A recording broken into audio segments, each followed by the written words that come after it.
Whenever you watch a space-themed movie, how often do you think to yourself, wow, that explosion was so realistic? Or, whoa, they better watch out for that asteroid belt up ahead? If you're anything like the rest of the human population, it's a common thought. Star Wars and Star Trek are just a couple of the movies that fuel our thought process. But here comes the real mood killer. Most of these money-making movie techniques, like space explosions and people spontaneously combusting when they are exposed in space, they're not real. What we are here to do today is bust these myths. We will be interviewing students all over campus on what their idea of a real-life outer space experience would be like. After asking them a few questions that we have prepared, we will be recording them and their initial reactions to the questions we ask. They will be in the context as if they were the ones flying through space. After each question, we will reveal the truth. Let's get started. You are flying through space, and the spaceship in front of yours explodes. Quick, what do you see, and what is your reaction? I see spaceship parts flying everywhere. I'm approaching it quickly. I do my best to try and get out of the way, but it's crazy because the pieces are flying everywhere.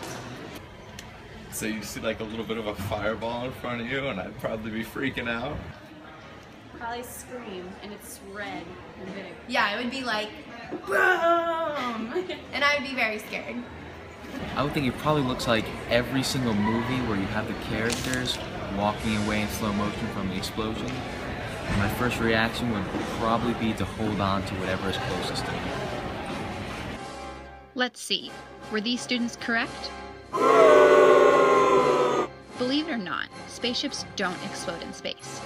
In fact, nothing can explode in space. And here's why. Explosions need fire. And fire is a reaction that needs oxygen to occur. Unfortunately, space doesn't have very much of that. At all. A tiny burst of flame may occur due to the pressurized air from inside the ship. But in an instant, the oxygen fueling the fire would be used up, and the fire would be put out immediately. So even though the explosions in space movies are so totally awesome, they are painfully unrealistic. You are approaching a nasty-looking asteroid belt in your spaceship. How will you get through it without destroying your spaceship? Joey said 271. What are you doing? You're not actually going into an asteroid field. They'd be crazy to follow us, wouldn't they? You don't have to do this to impress me. Sir, the possibility of successfully navigating an asteroid field is approximately 3,720 to 1. Never tell me the odds. You just gotta go as quickly as possible and just hope for the best. Everyone else Go up and around. Yeah, go up and down like in Futurama. You just miss all the asteroids. You just navigate through them. I mean, I don't know. Tuck and weave and dodge. It'll be good. I don't know, maybe my spaceship has like an asteroid shield or something like that. Were these students accurate in the slightest? While movies may portray asteroid belts as difficult obstacles, in reality, they aren't dangerous whatsoever. Asteroids and asteroid fields are actually very, very far away from one another, and the asteroids themselves are very small. These tennis ball-like space rocks can sometimes have hundreds of thousands of miles between them.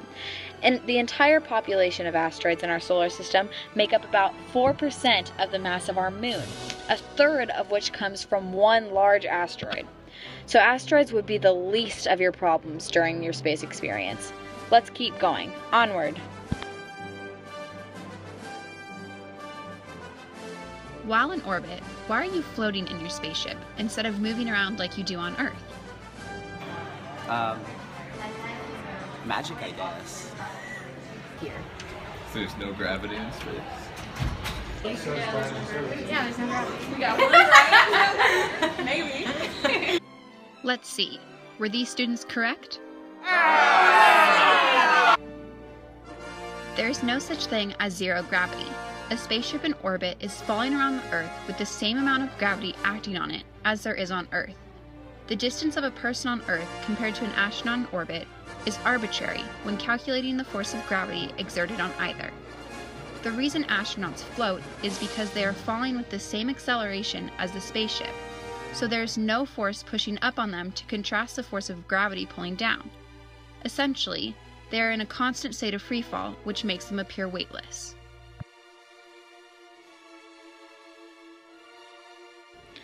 While you are out in space, your helmet becomes detached.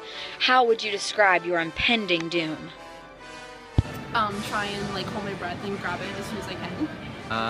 I know from the Alien movies you can't hear a scream in space, so I'll just try and hold my breath as long as possible. Well, in the old cartoons, they always used to make people's like heads explode, so maybe that happens. I don't know. Did any of them get it right? When people die in space, it is very ugly and painful. After about 10 seconds, you will lose vision. After about 15 seconds, you lose consciousness. And within 90 seconds, you are far too gone to be saved. You will die from a lack of oxygen before your lungs rupture. Your body swells to twice its normal size, and you turn a pallid shade of blue. Ouch. But the good news, if you are rescued within a minute, you would probably survive. That's all we have for you. So when you're watching that brand new Space Galaxy Wars movie, maybe think twice about that explosion that shook the whole universe, or maybe hold back your tears when your favorite character has direct contact with outer space and spontaneously combusts. Or maybe loosen your grip on your armrest when the spacecraft is heading straight for the asteroid belt. Consider these space myths busted.